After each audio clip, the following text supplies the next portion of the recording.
Mr. Speaker, I'm not bothered. I assumed it was directed over here. Can I start by warmly welcoming the honourable member for Bury South to his new place and to the Parliamentary Labour Party? Mr. Speaker, like so many people up and down the country, he has concluded that the Prime Minister and the Conservative Party have shown themselves incapable of offering the leadership and government this country deserves, whereas the Labour Party stands ready to provide an alternative government that the country can be proud of. Mr. Speaker, the Labour Party has changed, and so has the Conservative Party.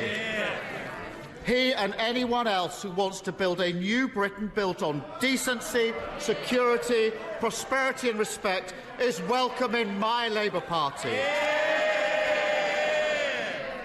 Every week, the Prime Minister offers absurd and frankly unbelievable defences to the Downing Street parties, and each week it unravels. I've been elected the chair.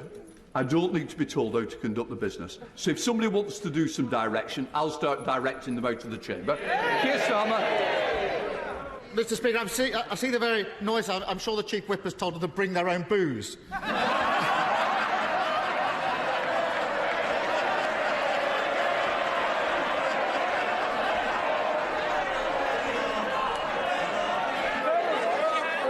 Order. Let's try and get on with questions. It's going to be a long day, if not. Keir Starmer. Mr. Speaker, first he said there were no parties. Then the video landed, blowing that defence out the water. Next he said he was sicker than furious when he found out about the parties, until it turned out that he himself was at the Downing Street garden party. Then last week he said he didn't realise he was at a party, and, surprise, surprise, no one believed him. So this week, he's got a new defence. Nobody warned me that it was against the rules. That's it. Nobody told him. Since the Prime Minister wrote the rules, why on earth does he think that his new defence is going to work for him?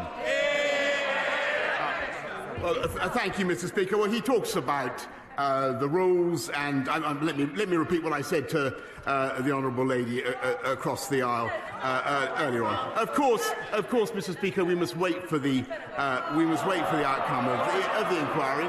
But I renew what I've said, Mr. Speaker. But when it comes to his view, nobody believes what you say. Can we have a little less? I want to this Prime Minister like I wanted to leader of the opposition. I want the same courtesy from both sides. Prime Minister. Yeah. Well, Mr. Speaker, if we'd listened to the right honourable gentleman about COVID restrictions, which is the substance of his question, then, Mr. Speaker, we would still be we would have been in lockdown after July. If this is the truth, if we listened to the Labour front bench in the run-up to Christmas and New Year, Mr. Speaker, we would have stayed in restrictions with huge damage to the economy.